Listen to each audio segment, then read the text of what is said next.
It's one of my favorite bands of all time. Backstreet Boys as well. How are we doing? How are we doing?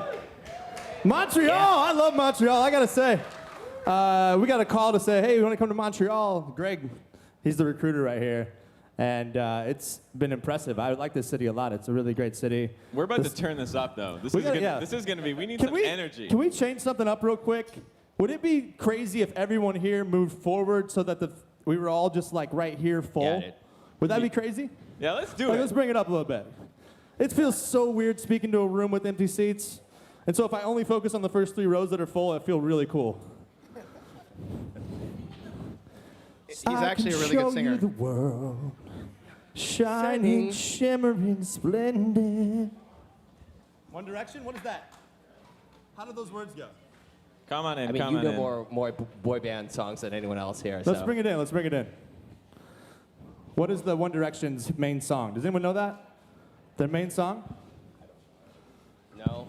No? No, I don't either. I guess not. Okay. There's the song that's like, you are my fire, the one desire, believe when I say I want it that way. 'Cause we are... Kidding. All right. Anyways. I mean, it's the last. We're the last. Yeah! Woo! Here's the deal. My name's Shane, and I'm super lucky to be sitting on stage with, we do kind of look like a terrible boy band, but they're very impressive people that I respect. Greg here started a few companies in the past, but his most recent is called 5by, and he sold it to Stumble Upon about a year ago right now, right? Yep, just over a year ago. And he's also a venture partner, so he does a lot of investing, and he knows a lot about early stage stuff. Ian Hunter here has started many, many companies. He's the CTO of a company called Buzzstarter. His last company he co-founded was called Zarly, which was one of a very overhyped startups in San Francisco, but it's still going way overhyped. Still going strong. They've raised $30+ million in venture, and spent a lot of time at the beginning figuring it out, and they're still fighting it out. To be determined if it's successful, but it's still hard to do that. So thank you. Glad to be on stage with you. Jonathan Lieberman here has led design at Major League Baseball, Mint.com, One Kings Lane, and now a new company called Operator that is founded by the founder of Uber. So we have a panel here that I'm super stoked to ask questions to. But my favorite thing, I actually hate panels. They were like, you want to come do a panel? I was like, no. Panels are so boring. I guess when you sing boy band songs, it's a little better. But I would love to know a little lay of the land here. So is the crowd, like, if you're an entrepreneur and you're doing your own thing, raise your hand. Wow. Fucking right. That's awesome. Do you work in a company that is more like an agency? 5. Okay, cool. Have you ever raised venture capital? Do you want to raise venture capital? Yeah, take their shit. Take his money. So, do you have a co-founder? All right, so it's like very early stage, looking to raise money, just getting started? Got it. So what I would love to do, I mean, we have people from Series A, B, C. He was the first engineer at Plaxo, which Sean Parker started. He's been through a lot of the ringers. You have a person who's been at bigger companies like Major League Baseball, and then Greg and I have started a few companies and raised from the seed level through Series A, B, whatever, and both sold a company. So I would love to understand what you guys want to know, because I don't really think sitting up here and preaching when you don't know what the audience wants to know is the best use of time. And so I have a few questions that I'll start it off with, but I would really be interested in knowing and letting you guys drive the questions and conversation that we could be most helpful to. And I can point them because I know these guys very well. I can point the questions. And if you want to start the first question, whoever starts the first question, I will buy a beer. Or a shot. Stand up. What's your name? What is it? Alan. What's your question, sir? My question is, how do you go from an unknown app to having like an Airbnb, and the first time I checked it, somebody was renting an apartment next to mine? How do you go from an unknown app to having an Airbnb?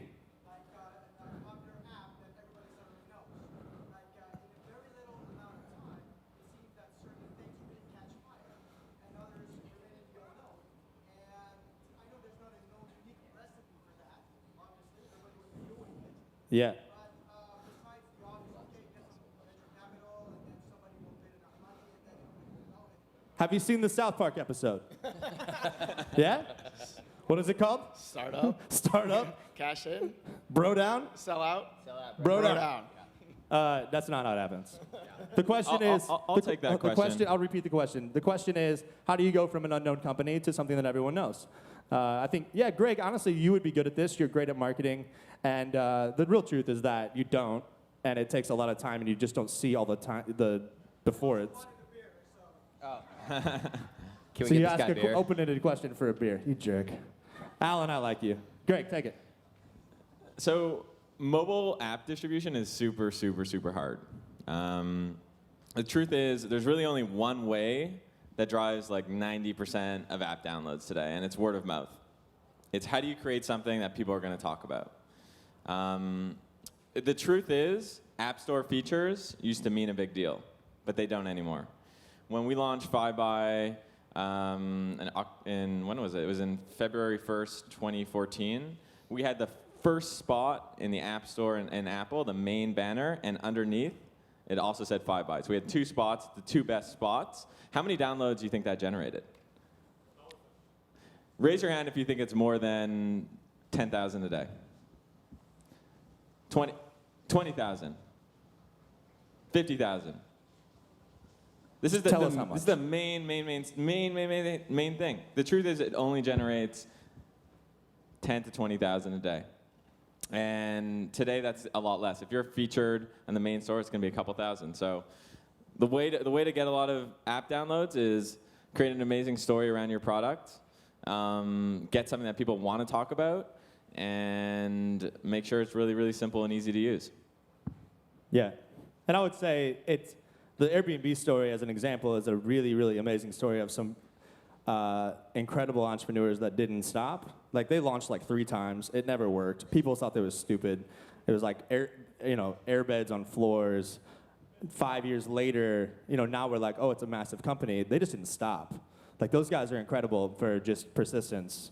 And I think kind of persistence is the most underrated value of the 5 years before everyone knows about you, that they were actually doing Airbnb, is the truth of that answer. Yeah, Brian actually just wrote an article about this on Medium called 7 Rejections. Yeah. Have you guys seen that article? Yeah, it was an amazing article. Brian Chesky, the CEO of Airbnb, just wrote an article called My 7 VC Rejection Letters that I got for my seed round. And it was a $150,000 ask for 10% of the company, which would now be worth like $2 or $3 billion. And he wrote he literally screenshotted the email responses from all the venture capitalists who were like, yeah, that's not a big market, dude. Like, it's kind of silly. Airbeds on floors, idiot. Yeah, but the point was don't ever give up on a big idea. Yeah. So. Persistence. Yeah, the thing is, there's not. The answer to that one is like, it feels like once the person wins, and you get there, that it just happened, and it doesn't. It takes a long time. Yes, sir. What's your name? What? Gilly. Gilly. Yeah, I nice love to meet- Canadian names, man. I yeah. gotta move to Canada. That's an Israeli. It's Israeli, I Shane's think. pretty boring. Oh, that's isn't Israeli? It is Israeli, yes. Good God. I like Israeli names. Okay, very nice. So how do you differentiate between a good partner, founder, and a bad one? What do you look for when you're starting a business? Shane, you want to take Shane's this? going to take this one. I mean, I think about this a lot, because I think it's kind of like getting married, even though I've never been married. It's definitely like getting married. And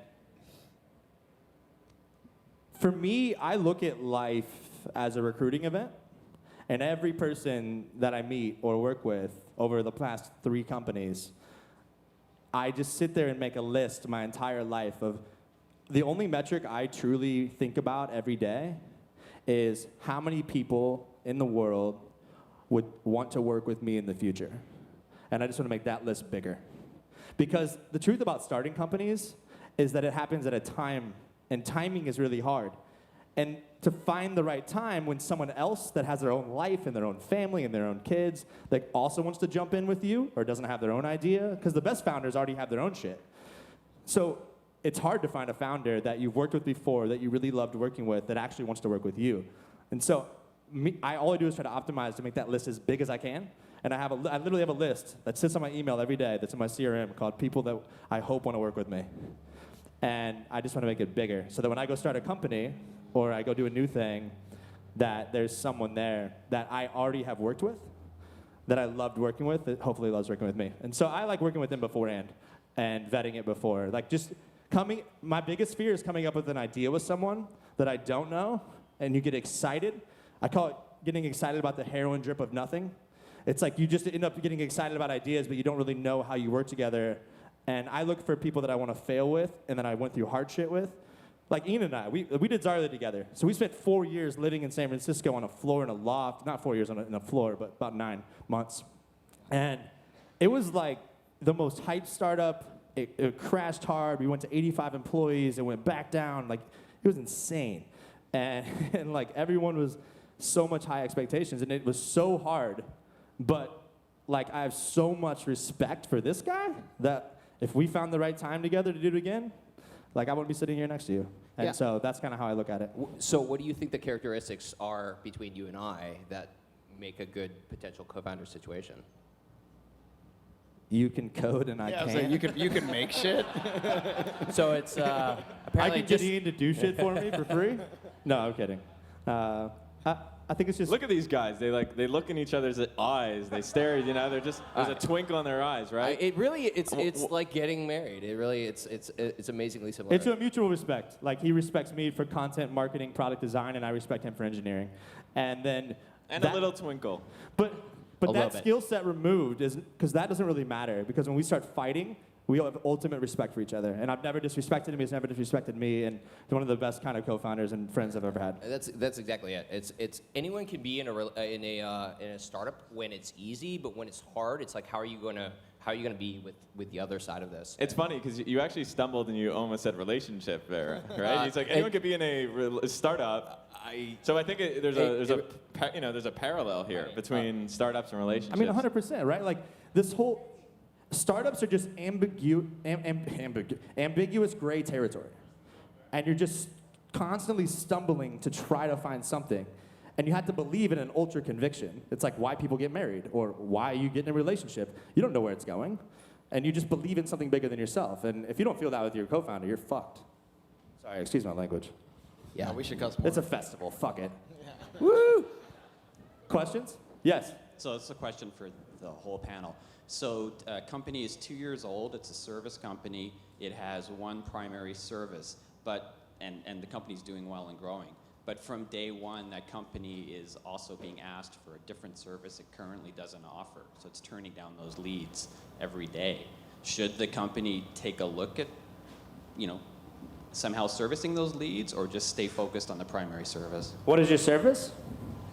It's helping startup founders get their dream domain name, but I also get approached every day to help people sell their domain You're a names. domain broker.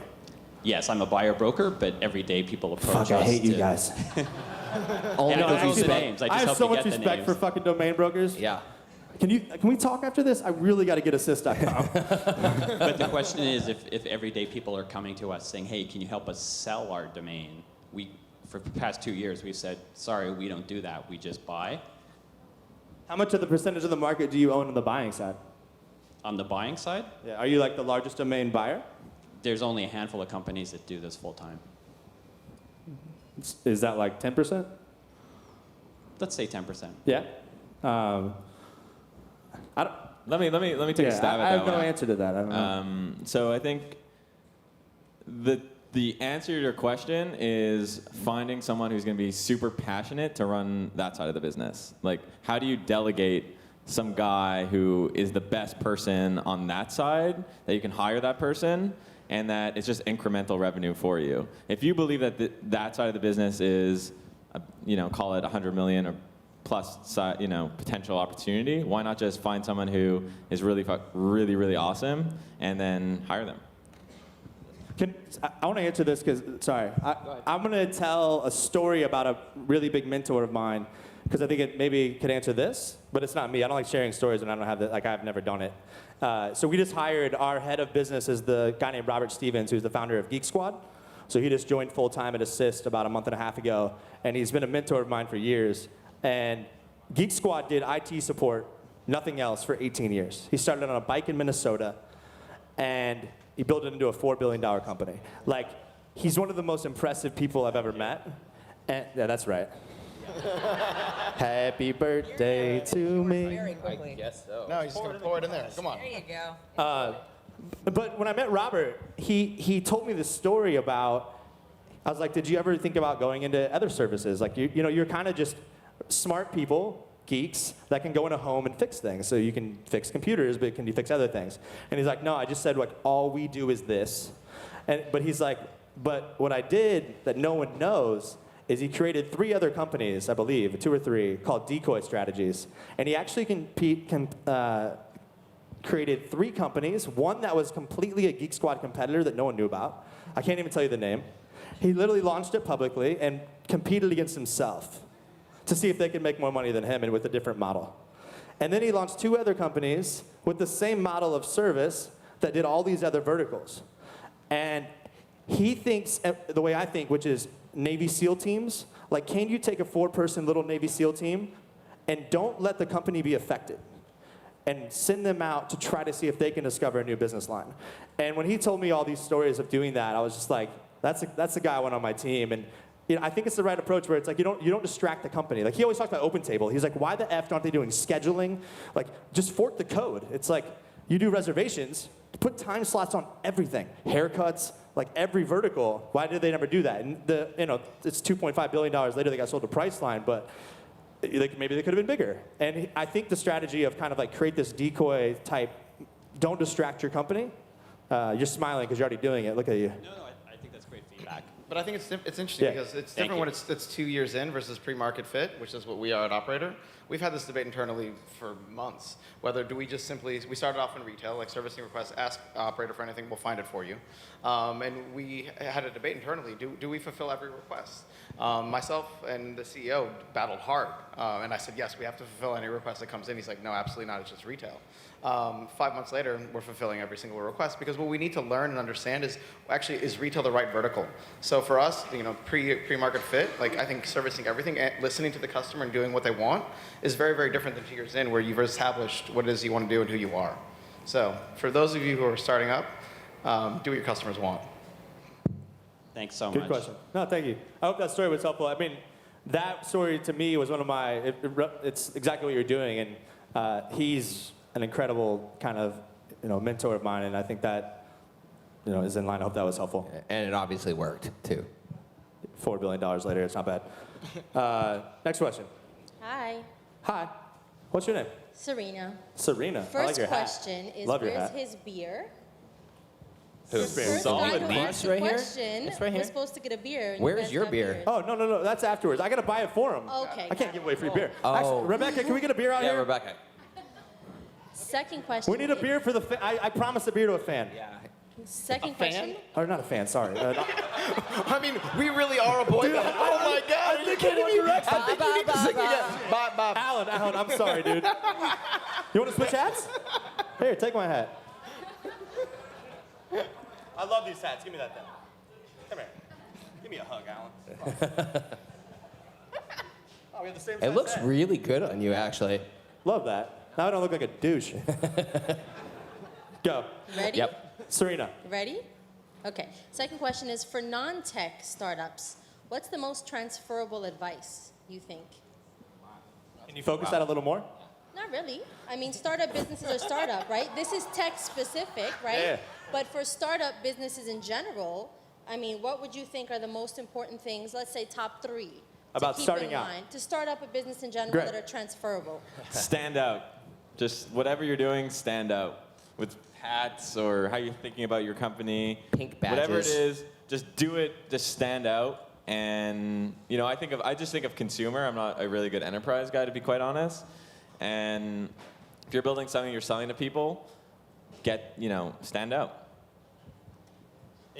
Sure. I think the biggest question I get asked a lot of times is how do I find my CTO? Because I think a lot of people feel like they need a technical co-founder. Yeah, buy him a beer, I guess, right?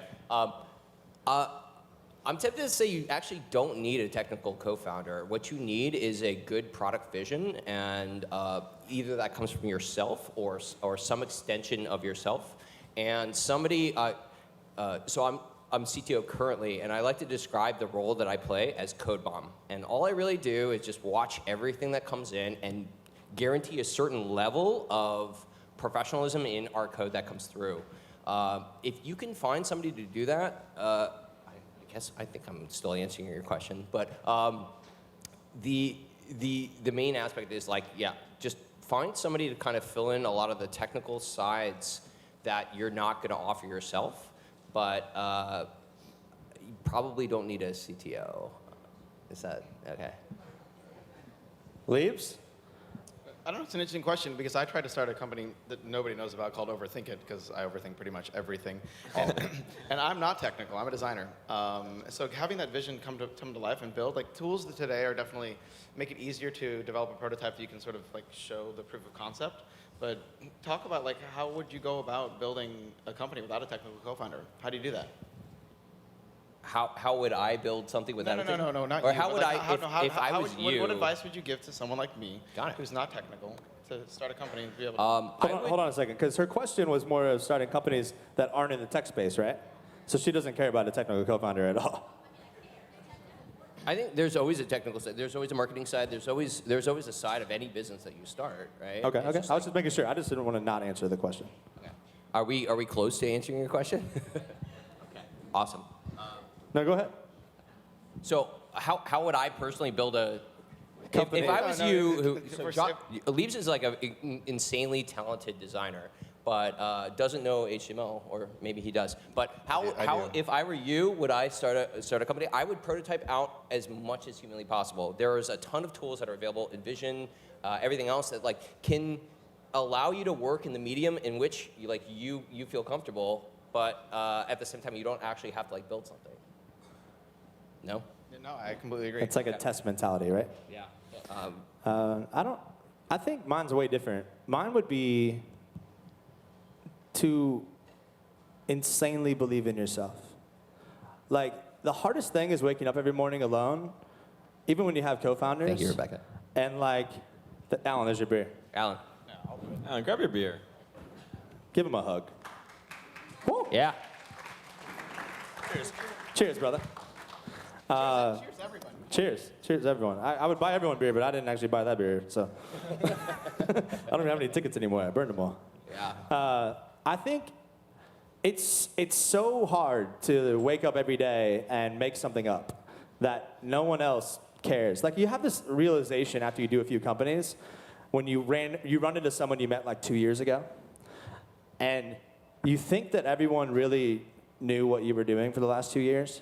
And then they're like, what are you doing these days? And you're like, really? Yeah, and you're like, yeah, no one fucking cares. So if you don't believe in yourself, and you don't just love what you're doing, and wake up daily and do it, like, it's really, really hard. And I think that's like a very underrated thing where it's so hard to get everyone on board with the vision, to keep yourself motivated, to really look internally of like why you're doing it. I mean, when we started building Assist, I sat down, I was like, I've jumped on board with ideas before, but I was more like, why do we want to go do this every day? And I thought a lot about the team, and I've spent way more time than ever on like not rushing. And in the past, I feel like we've just rushed. I feel like we just fucking rushed. It was a forced 3-month release. We we raised $1.5 million. We had all the big names. We raised 15 mils. Like, go faster, spend more money, burn everything, hire like fucking crazy. It's like, and it all blew up. And so for me, it's like being insanely honest and just so honest with yourself and believing in yourself and staying small. Like, we don't have it figured out. Our core value at our company is curiosity, because it's valuing what you don't know, and it's valuing the opposite of ego. And I think ego is what kills early stage companies, because you think you have it figured out and you don't. I think it's so important, like you said, we don't have it figured out. Like, recognizing that fact rather than lying to yourself about. People think like motivation of teams comes from convincing them that you're doing it right. And I find that motivation comes from recognizing and being aware of what you're not doing well. And so, you learn that over time when you try to like, oh, we're fucking crushing it, you know, like everyone's talking about us. And then the metrics are just like crashing and money's just like, Flatline everywhere, right? it's like, just like flatline burn rate. It's just great. I don't know, that's my take, is just figure out how to really believe in yourself and be honest with yourself. Is it on? Questions? Yo. Dog sink. I just love dogs, so fuck yeah. I know. Fuck yeah. Beer. Cheers. Cheers. What's up, brother? What's your name? Ben. Okay, I got a question for everyone. Is that okay if I keep the mic for a second? Yeah. Okay. Yeah. Fuck it. Get on stage, Ben. Anyone who wears a shirt with their logo on it wants to be on stage. You guys, read the shirt. Can you So read it? dog sink is. Home is where your dog is. So question for everyone on the panel, because apparently I'm the moderator now. So you guys have all built quite the reputation. You've done startups several times. But at one point, you were the person sitting out there listening to the panel instead of sitting on it. So I was curious about what was that catalytic moment in your own career that kind of catapulted you to the next level? Because this is kind of where we're all sitting, and you guys have done all these amazing things, but what was the first? Sure, why not? You guys want to know the pitch? Yeah, absolutely. Fuck it. Who's got dogs? Raise your hand. Not bad, but we need to get more dogs in Montreal. We're giving them away for free. Uber brings them to you too. So DogSync is the first task management app for dog owners. So if you're a group of people that look after a dog together, like a family or roommates, you got to know who fed the dog last and when the dog was last wet out, and by who. Otherwise, you get piss on the floor or you feed the dog twice. Or your dog gets really, really fat. Yeah, And we've had that problem. Oh yeah, and then the walking's not happening for sure. So, we identified the tasks that we do every single day, came up with cute little buttons for them, and if you need to say that you walked the dog, you just hit walk, and that tells everybody in your pack that Ben walked Winston at 6:30 p.m. Or if you're at Startupfest getting drunk and you realize you forgot to feed the dog, you could just hit request feed, everybody gets a message, and then you know who's going to feed the dog and when it gets done. So no more fat Love dog. that. Love dog sync. Dog Raise the sync. money? You raise the money? Pretty soon, just after the summer. Just after the summer. No, let's raise right now. Greg, you wanna Okay. Raising $1 billion. How much you were raising? An actual number? Yeah. It's going to be around 500K. 500K. Greg, you want to do 100? Let's do it. Greg, this will make Startup Festival history, dude. Stand up. Stand up. Come on, Greg. Get up. Let's go. Greg, you want to do 20K? What do you think? What do you think? I feel like this is Will you accept a pitch meeting? I actually invested at a bar when I think Open Era pitched me at Founder Fuel one time. I actually know Ben. Ben's a man. Ben actually was out. Yeah, me and Ben actually go way back. This is so great. People are standing in anticipation. I know. I mean, can we cheer? Can we get something? Can we get a term sheet? Can we get a term sheet? A part of me is just like, why the fuck not? Yeah. Last time I was with Greg in Vegas. We'll go for drinks later. We'll talk about this in front of like 1,000 people. Let's talk about this. Like seriously. Can you follow up and let everyone here know? I'm gonna follow up with everyone here now. Yeah, absolutely. I actually like DogSync. Genius idea. Everybody loves their pets. I mean, People the treat their Airbnb for pets- dogs are crushing it. Services for dogs, like you have to do this. It's like Amazon for dogs. I love it. Yeah, you got Rover, Doggy Vacay, Yeah. Yeah. I love it. The one thing is you're not raising enough money. Yeah, I agree. I totally agree. Not Who enough. raises 500K in this tech bubble? Honestly. This panel's out of control. No, You but, have a- but honestly, wait. you guys, Shane, you should talk about this because you've given this advice before. Yeah. About Why is 500K not enough? yeah, exactly. Do you want fundraising advice? Yes, I have two things. Do you agree with my fundraising advice? I Go. do. Just go. I don't even know what your fundraising Sometimes. advice is. It's about perception. No, it's not. Really? What's it This is about? when Lee walks on stage. Well, yeah, what's it about? I think, so fundraising, so I do a little bit of angel investing as well. It was funny, last time I was with Greg, we were sitting in Vegas having drinks, and we were talking about a company. I don't remember any of this. You invested in a company, and you were like, should I invest? I was like, yeah, it's fucking great. Oh my yes. And it went under. I think you owe me a few $100,000 actually. It actually completely failed. I lost 150 grand of yours. Nice work. You're my risk Sweet. portfolio. Yeah. Yeah. No, Shane, no, what I'm talking about is So what's this fundraising? it's about run Two rate. things. One is raise more than less. It actually, when you pitch investors, the first thing they look for is risk. And risk in early stage startups is time. And perception. you don't have it figured out yet, right? You have a good idea, you have a product, it's working, it's not big, it's not really working. And so what we look at is like, how long do you have to focus on product and market and not focus on fundraising so that you can solely focus on your business? Right? That's what fundraising is for. It allows you to get to the next phase, and the next phase for you is it's actually working, we can raise the next round. And so when you say 500K or 250K or whatever, all I hear in my mind as an investor side is, you're going to close the round and start fundraising again. And when you're fundraising, you ain't doing shit. Because it's such a distraction, right? Like, you're not doing product. Your team's kind of like, what's going on? And when I hear someone say 1.5, 2 million, I think, okay, he's going to put, he or she is going to put 2 years in the bank. And that gives you like 4-6 month cycles to really figure it out. So can I ask you a question then? Yeah. Is that not perception? That's what I was saying. As far as runway, yeah. And that allows you to really have enough time to figure it out. And so from the better investors that I meet, they look for that. And so when you pitch and you say, whenever someone says, oh, no, we're just going to raise a little bit right now, I think first-time founder, they might not have done it before, high risk, right? And so you can skirt that issue by really kind of trying to raise more. And once you kind of get to 500K, if you can raise 500K, you can raise 1.5 mil. Like, it kind of, the ball starts rolling and you go. And so it's more just setting that up. And the second thing is that the easiest way to raise money, in my opinion, is to not ask for it. So when you go in and say, hey, I want to raise this and I want 25K, you can do it. But the best way that I've found is by sharing your story, sharing your product, and the only ask to investors is, can I keep you in the loop? And all you do is every week, every single week, on the dot, the same time, the same format, you share the team, the story, the progress for months. Set like a 3 to 6 month time period every week and say, this is what we're doing. And the list of people who are interested, or all those people that said to keep me in the loop, gets bigger. Investors in early stage startups invest because Greg's investing. That's why I invest, right? That's it. That's it. The single greatest thing you'll do to raise money in early stage is because Greg's investing, other people invest. And so all you want to do, not Greg, don't invest with Greg. I'm kidding. We don't need money. No, don't do that. No, that's not what I'm saying. No. That's not what I'm saying. I'm saying make the list of people so that then everyone feels like they're part of it, and don't ask for money. And just make the story get better so you show you can ship product, you're good at building team, you're good at telling your story. And then when you need to raise in 3 to 6 months, you say, and you get one of them to bite. And one of them bites that is a name that everyone else wants to invest with, that has invested in companies that everyone else missed.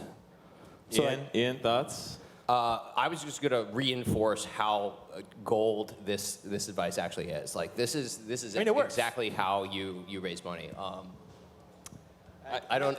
My thoughts are, when someone pitches me and is like, I want 300K, 500K, 600K, it's like, are you really thinking big enough?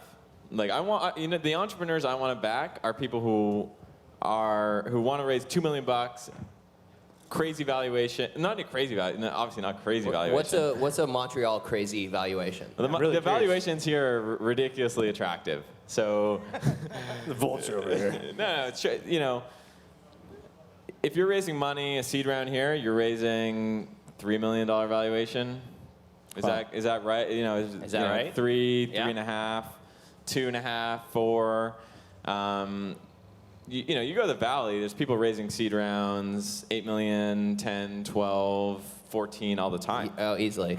So, my advice to people in this crowd is really, your target should be raise 500K from Canadian investors maybe, get some term sheets from Canadian investors, go down to the Valley or New York. Or LA. LA really likes the 4 mil valuations, actually. They also love dogs. And they love dogs. They do love dogs. Love dogs. That's where Dog Vacay is. That's where Dog Vacay is. $1 billion company now, right? I can introduce you to the guys there. Yeah. I'm down for that. So. All right, we can get off fundraising. You guys better be writing this stuff down, by the way. Somebody better be taking notes. Honestly, I just think it signals, are you all in on this, or is this a side project? Yeah. I don't know. This is all in. This is full time. It's great. They I do invested have my personal t-shirts. money. Ben, you're now raising $1 to $2 million at a $8 million cap valuation. Ben. Hey, we got another question. Give it up Wait, for Ben. you guys never answered the question though. I mean, I got amazing advice, but I was still curious from each one of you. What was that catalytic moment in your career that We gotta took do you this from before to after? All right, everyone has We 10 got to be seconds. really, really quick. 10 seconds, 15 seconds each, because we have 3 minutes left and we have another question. Jonathan, go. It was honestly like the time to do something that I'd always worked for someone. I wanted to see what it felt like to actually do something on my own. Great. Ian. Awesome. For me, like the catalyst moment was embedding myself in the startup community, and it was like startup weekend style events where I just got to be around a bunch of other entrepreneurs that were like-minded and wanted to do and start things together. I would say, I've thought about this a lot actually. I've solely focused on how do I work for someone that I want to be. And I think there's an amazing stat that people under 30 that have never started a company, you hear about Zuckerbergs and all these people in the world that are the young, they make it work. But the stats are like 98% of them fail. But over 30 people that have started a company that's successful to 4 that do it never, the success rate is like 40%. And so when we did just.com, which is our first company, which we raised a little bit of money from like the Microsoft founder and then Brad Feld from Foundry. And then we sold it to a Canadian company, BlackBerry, for like $50 million in 2010. And when I did that, it was because I worked for a CEO, TA, who was 20 years older than me, who had done 3 companies, and like, that's it. Because I got to work for that guy, I learned, he's like, dude, you don't know shit. You don't know how to raise money, you don't know how to build teams, you're kind of like a fucking young, ignorant, overconfident dude. And he was amazing, and now he's my investor. 10 and seconds. So, yeah, sorry, that's more than 10. But that's it. I think work for someone you want to be that's done it before. It's easy to like try to make it up on your own, but it's easier to follow someone that's done it. I have a few thoughts. Firstly, like when I was like 16, 17, I used to go to Montreal tech events. There were more people in the front row that would go to those. There was literally, the events were like 10, 12 people. I mean, I can't believe that there's like 1,500 people at an event like this in Montreal when 10 years ago events didn't exist like this. It's amazing to see, and I think we should all give ourselves a round of applause for that. I love Montreal. I love, you guys should all read biographies a lot, all the time. I used to read a biography a week. And I read a biography a week to basically study and optimize for success and see how other people do it. And once I read those biographies, I noticed a lot of patterns of how successful people become successful and realized that anyone could do it.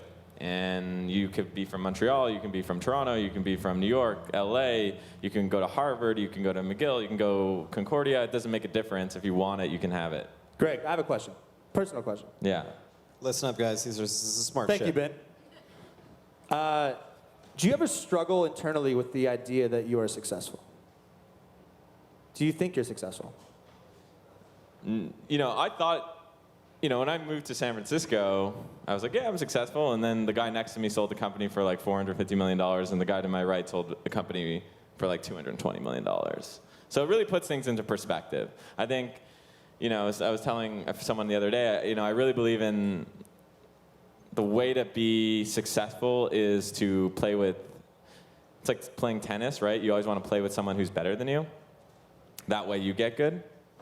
And True.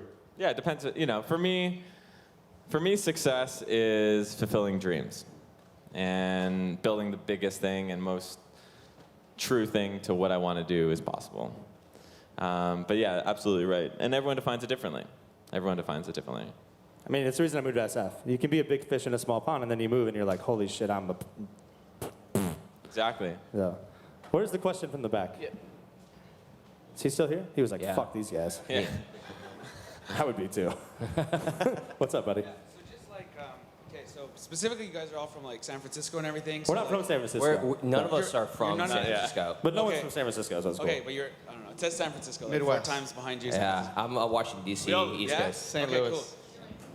Okay, well anyway, my question is basically like a lot of us are kind of like early stage Montreal startups, like some of us have revenue, like we're all probably like mostly pre-seed, do you have any like advice, just like top 3 tips, like if we want to go to San Francisco because we know about all the, the ecosystem there, we want to be part of it, like when would you suggest someone kind of like makes the jump, or like what advice would you give someone like a lot of us in the stage crowd? Why would you go specifically to San Francisco instead of somewhere else? I guess because there are a lot of like-minded people, there's a lot more investors, there's like You're talking a about scene, raising money, right? Yeah. I think of raising It's the money. only reason I would think to go to San Francisco, actually. Like, what? Yeah, the Oh, weather's the not weather's so quite bad. nice, weather is actually. What about the sushi? No, honestly, the answer to the We question. do my- have excellent sushi. We do. is sooner than later. I think one of the things that's most amazing to me about San Francisco as a designer is the community there, and the access and the network and the reach, the opportunity to be around other talented people. So even if you're not in a place where you're raising money or you've started something, and if you believe and you want to do build an idea that you have, go now and insert yourself, meet people. I'm going to disagree with that. Yeah, I agree. Okay, Greg. And it's coming from living here and raising and doing all that thing. Is the way to do it is very simple. It's start your company here because this is the cheapest place in the world to start a company. Yes. Literally, start it here. Build out the prototype. There are a lot of good funds in Canada who are seed funds. If you don't know, I could introduce you to some of them who will give you a term sheet. They have money they want to invest. They have a certain deals they have to do.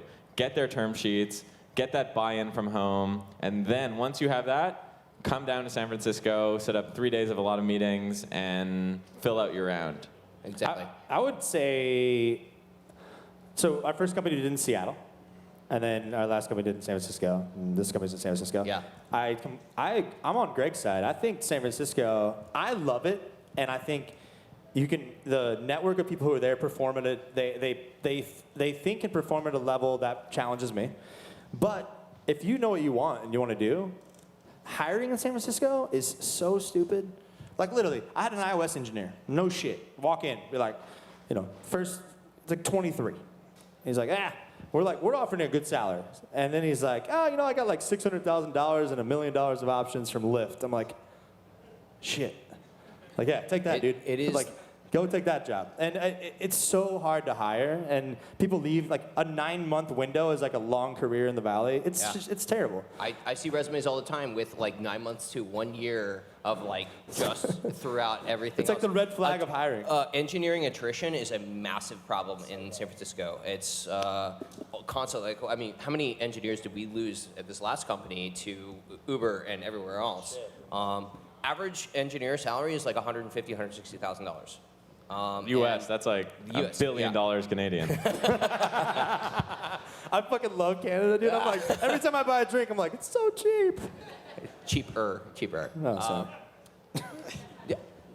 I'm going to reinforce what these guys are saying, dude. And not only that, tell a real quick story about Zarly. When we started, we were in Kansas City. We had the most love from the local community that we possibly did. And the second it almost felt like desertion to them. Like we kind of moved to San Francisco to kind of set up and do the fundraise thing, and the local community just didn't have it. I don't know. There was a fallout a little bit. So since my 3 friends disagree with me, I'm going to say one more thing. You don't have to live in San Francisco. That's true. There are places outside of San Francisco that are affordable, not as obviously as inexpensive as Montreal. Where in San Francisco is affordable? No, I didn't say San Francisco. I said outside of San Francisco. Right. We're in 50 miles outside San Francisco is affordable. Yeah. Onward. We have one more. One quick thing. I think who did it really right is our friend Julian Smith at Breather. Love him. Love that guy. Love that company. Breather. If you don't have it, get it. Does everyone here know Breather? Raise your hand. So the reason to do your company in Montreal, I'm not kidding you, is that. Yeah. 100%. If I asked that question at a San Francisco conference, no one would have raised their hand. I love Julian. No, Breather's heard of him. But there's so much noise. Right there, that's called recruiting. Everyone's heard of you. They love you. Julian's a great founder. And he does it exactly right. He flies into San Francisco, takes all their money, and leaves. It's fucking what you genius. do. I'm That's like, fuck that, Julian. exactly what you do. You just fly in, take their money, jet. You want to know fucking truth? The founder and CEO of Zarly, our good bud, lives in Kansas City. He never lived in San flies Francisco, in and takes not their once. money and leaves. No one even knows. Start a company here in Montreal. And we were this the suckers. is where you want it. We had to move there, so we had an SF address. The only reason we moved is to have San Francisco on our term sheet, and it was You fucking can do us. this too. A 1-bedroom is pretty easy to come by, right? We got screwed. Sorry. That was a rant. Next One question. more question. I think we're over time. Yeah. Can we keep going one more? Yeah, keep going. Yeah, you're wrap it up. These guys are out of control. No, she's We're keep out of going. beer Keep anyways. going. What's up, buddy? Stand up. What's your name? Kyle. 2 more questions? Rebecca's on her ass. We showed up and Rebecca was a 2 minutes late. But Rebecca got us a beer, so it's all No, good. she's amazing. I love her. First of all, that was pretty good singing right there. I think you Singing? guys should start a band if nothing else worked out. Anyways, You want to sing with me? maybe later. Yeah? I got a band We'll do name a for group you. It's sing-along called, to end this. Do you guys dance too? Or? what's your question? Actually, I have a question about software development. I want to ask you guys about your outsourcing. Have you guys used it? Your pros and cons, and Yeah. would Do you you recommend it? mind if I take this one? He's an outsourcing if you- geek. Yeah, I absolutely like. I'm a huge fan of outsourcing. There's a couple things that come into play. One is the language barrier. I found that. Oh, I don't know how to not come off sounding like an asshole here, but like I find that like India is really difficult to work with only because of the language barrier. Another thing that comes into play is time zones. Both Brazil and Argentina are excellent for North America.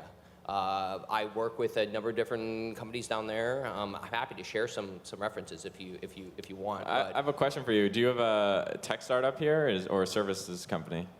We have a software startup. Why outsource? Just out of curiosity, why outsource? We're at the extreme startup phase, just like me and my partners. Okay. I actually I'm a fundamental believer in outsourcing the engineering portion, not the product portion. But here's the reason why I asked is, I mean, we're stuck in San Francisco land where it's 150K minimum first for a developer, but in Montreal where developers are not getting paid as much. So why not have everyone here? Just have it here and then do shred credits. You're getting 50+% of your developers' in taxes back anyways. I honestly, my thinking, if you're based in Montreal or Canada, is do not, unless you really need to, you can't find people, don't outsource, there's enough engineers here, do your shred credits, and I don't think it's that much more of a cost savings. What is this shred credit? Shred credits basically, so you can get up to 70% of your engineering, Which is basically salaries back. So yeah. why are we not starting a company here in Canada? I've actually changed my position. We're all moving It's to Montreal. not as easy as it I think this sounds. is like we're doing this. America sucks. Fucking Canada. All right, thank you. Thank you. We got one more question we can answer. We got more? You got more here? No. Right over there. Go ahead. Yeah, her. She's stand up. What is your name? She's feisty. I feel like she's gonna grill us. I'm ready for this question. Yeah. Make it hard. This is Make gonna it be great. Make it this a is really gonna be the hard best question. Let's light the fucking fire up. Let's go. So my name is Mia, and Hi, Mia. I have a more question. Sorry for my English. Okay, I have a question about the techniques. If you meet a technical problem and if you don't have enough money to hire someone, so what you can do?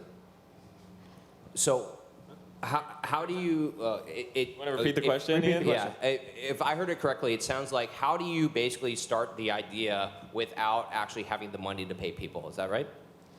No. So glad you heard that. That was a hard Okay. question. I'm totally. I'm just like leaving right now. Okay, let's start again. Let's try again.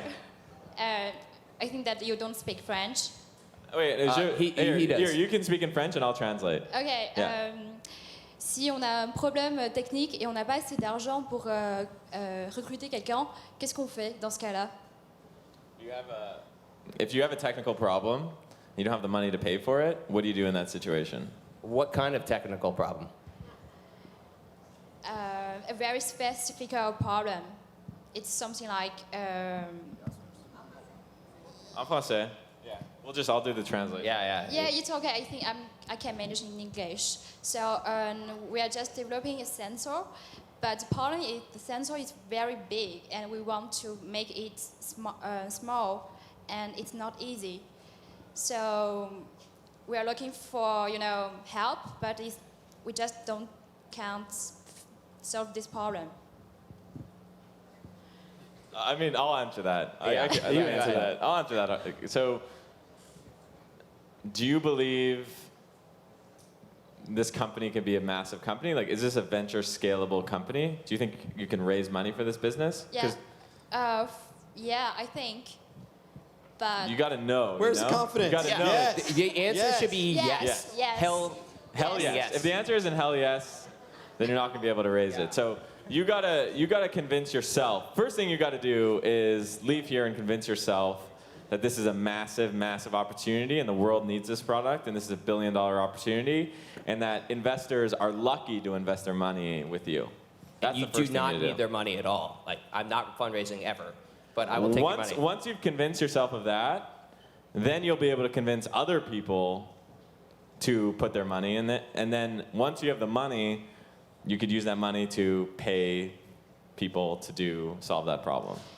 Yes, but Aaron, just with idea, you think that I can success, because. Do you understand my question? Okay, could you repeat the question? Ok, ma question c'est juste avec une idée, est-ce que je peux quand même lever des fonds? Oh, just an idea. Just an idea. Can you raise money? On just an idea, could you raise money? I mean, don't. No. Bad So I idea. mean, The answer is don't. What you're talking about is the chicken and egg problem.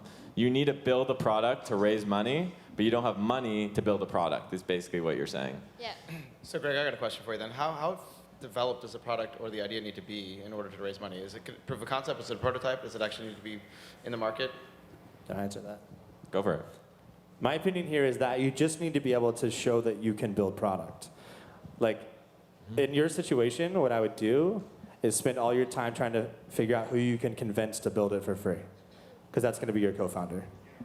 That's why we're all friends. Or a university or whatever. Like, the thing is, product development never stops. If you have a company, it never ends. And so when you start, it's can you build product? What you build will change. It'll always evolve. Do you have a team that can build? Do you have team members that like building with you? And then if you have the right team, can you build something together that they want to all go in on and you all start the company together and then you can raise money? Like, that's the phase. It's like run around and find as many people as you can that can build the product and build it that have the dream of being a co-founder of yours. And give them equity, Don't be don't be shy with giving equity. Take care of everybody that works with you. Like exactly what Shane was saying earlier. Like everyone should walk away either saying like, hell yeah, I would absolutely work with that guy again. Right? Okay, thank you. No problem. Let's see. One more, and then we get out of here. One last One more. that guy right there. It looks like we got 12 minutes left. We're over by 12 is that minutes. what it is? Before we got on stage, Rebecca was like, by the way, you have one thing to remember. Look at the there's a top clock. left It's counting to make up. sure. Hey, just don't go say over change top. it. Look at that. We can Beautiful. get out. He has one question. We'll make it really quick. Less than a minute. The question is for we get 5 minutes right now. Last question. the question is for Greg. Whoa. Whoa, okay. It's about 5 by. Yeah. Can you tell us how much you raised and how much did you sell it for?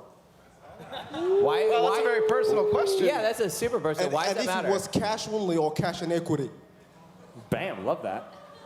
I wish. You know what? Come find me. No, I can't even say that. We did not disclose. I can't disclose that, unfortunately. I wish I could. But you can disclose I've signed some legal stuff. Enough to buy you a beer afterwards. How about That's that? exactly it. He's beer rich right now. So It's very liquid in beer. But can you just tell at least how much you raised? It was mostly self-funded. I did raise a small amount of money, around $200,000 or so from Real Ventures here in Montreal, and some friends. But it was mostly self-funded. Why do you ask? Actually, can I Thanks. ask? Was that? Why do you ask? yeah. Oh, just curious. Just curious? Yeah. It's from Montreal, so we just want That's to good. know. Yeah. Thank you. And he went and sold it to a San Francisco-based startup. It's the same That's as right. going and raising money there. That is how you do it. You Just sell start it a to San company Francisco, here, come sell back. it to San Francisco, and then keep the process going. Yeah. We gotta get out of here. We have all right. 2 minutes and. No, we're 40 out. seconds. We gotta get out. We love you Everyone, guys. thank you. No, we got Guys, big round of applause for Greg, Shane, Ian, and Jonathan! Awesome crowd. Love the energy. Love you guys. Awesome. Love you guys. Come find us afterwards. Sing a song. We'll be around We'll be drinking afterwards. beer, Sing a so- song. We want to hear from you.